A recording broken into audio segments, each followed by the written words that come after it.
My name is David Thornell, and since my retirement 18 years ago, I've been researching my Thornell ancestors back 400 years to my 10th great-grandfather. He was Edward Thorndell, and he married Anne Scarlock on 14 January 1599 in the Winchcombe Parish Church in the Cotswolds country of Gloucestershire, England. Over those 400 years, the Thorndell surname has also morphed into Thornell, Thornwell, Thornhill, Thorndill, Thorndale, and expanded into America and Australia.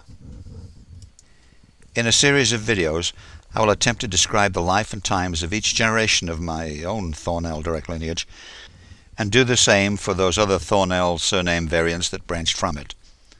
At present, the family tree contains about 2,500 names, all thoroughly researched, sourced, and documented. If you think you are a member of this tree, contact me and I will send you free of charge a copy of your own direct line ancestry back to Edward and Anne. Edward Thorndell was born about 1575 in the town of Winchcombe in the Cotswold country of the county of Gloucestershire in England.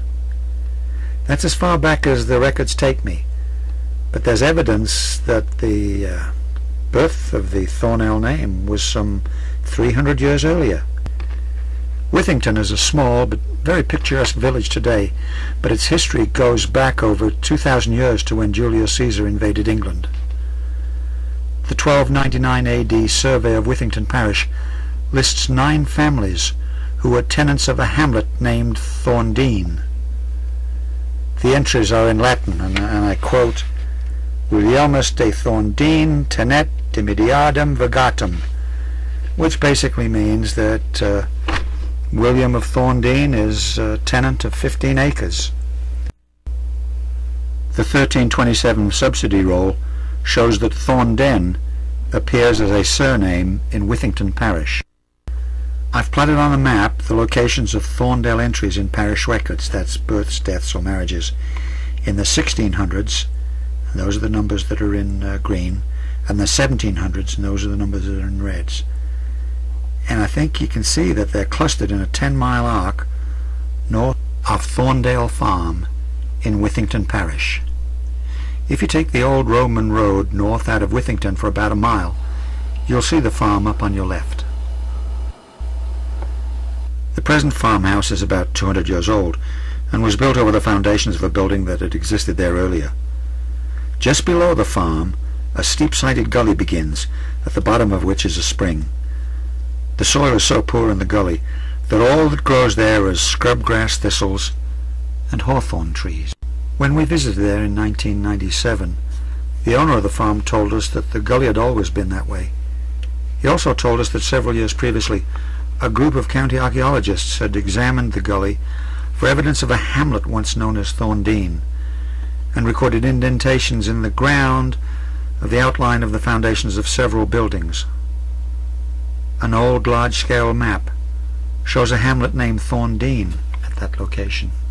So is it Dean, Den, Dale, Dell? These are all names that have been used in England over time to describe the same feature: a long narrow valley with 2 moderately steep sides and a gentle gradient along most of its length.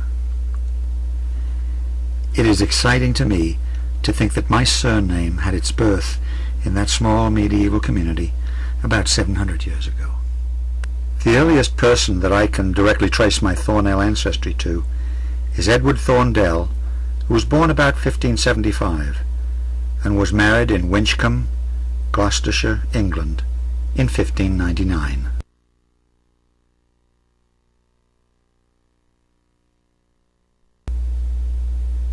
About 150 years ago, Winchcombe was described as a market town pleasantly situated at the base of several hills, and has the little river Isbourne flowing near. The town consists of one long street, with a few others, inconsiderable, branching from it. The houses are small, and for the most part low, and the place has that quiet appearance exhibited in towns similarly situated. The population of the parish is about 2,500. When Edward was born, Elizabeth I was Queen of England, and the nation was experiencing a period of expansion of naval power, commercial prosperity, world colonization, and the flowering of English literature. As a boy, his heroes would have been Sir Francis Drake and Sir Walter Raleigh, and he would have been excited as he followed the news of the Spanish Armada in 1588. The King of Spain assembled a war fleet of 130 ships and 20,000 men to invade England and put an end to Protestantism there. But before the Armada could reach English shores, it was heavily damaged and scattered by the lighter, more maneuverable English warships. Heavy storms further damaged the fleet, and only 53 ships got back to Spain.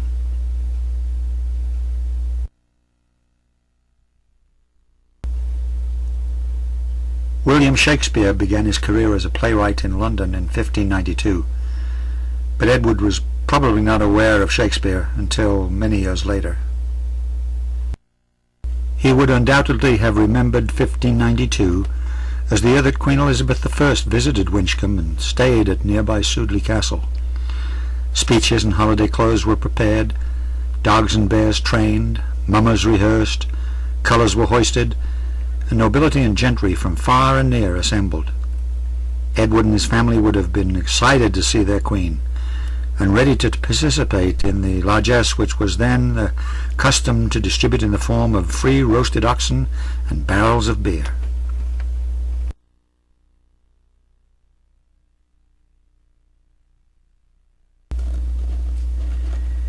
Edward married Anne Scollock on 14 January 1599 in the Winchcombe Parish Church. The parish register records the christening of the following children for them: Edward, Walter, William, Richard, and Dorothy.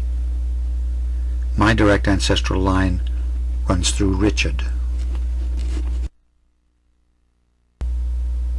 The Winchcombe Parish vestry records list Edward Thorndell as a churchwarden at Winchcombe on the 27th of April 1631. As one of the two churchwardens, he was responsible for the upkeep of the church building, the fabric, and the furnishings.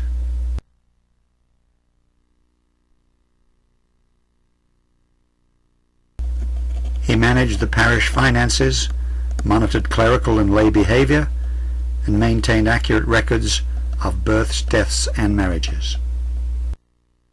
He had to make sure that no shops were open on Sunday and that vendors were not showing their products until after the service. Fines were collected for those absent from church services, and the money put into the poor box to feed the poor. Churchwardens were elected by their fellow parishioners, usually for a period of 1 year. It was the custom of the day for men to wear their hair shoulder length, and for both men and boys to wear hats indoors, at meals, and in church. In 1608, England surveyed all able-bodied men who would be drafted into the army in time of war. The militia list for Gloucestershire County lists Edward Thorndell, carpenter, in the borough of Winchcombe. The notes state that his age to be about 20, to be of a lower stature, fit to serve with a caliver, and at the taking of this view, he was then a trained soldier. There's no record that he was ever called up. There is no record of the death of either Edward or Anne, so we don't know if they were alive in 1647 when their grandson Robert Thorndell, son of their eldest son Edward, sailed to the colony of America to fulfill his term of 3 years as a covenant servant in York County, Virginia, and subsequently received 50 acres of land where he settled down on Rosewell Creek. There his surname was spelled Thornwell. This was only 27 years after the Pilgrims had landed at Plymouth Rock. Robert subsequently moved to Dorchester County, Maryland in 1682, where he bought 2 parcels of land. They were spelled Mazarine Hall, and the other the Vale of Esom on the land records, and they totaled about 200 acres. He must have been thinking about how much he had progressed since leaving England, because the land names reflect two places that he knew very well as a young boy. One was a nobleman's house called Miseden Hall, and the other was a rich agricultural plain called the Vale of Evesham. Land records and wills follow his descendants' progress in Maryland until 1771, and then the trail turns cold.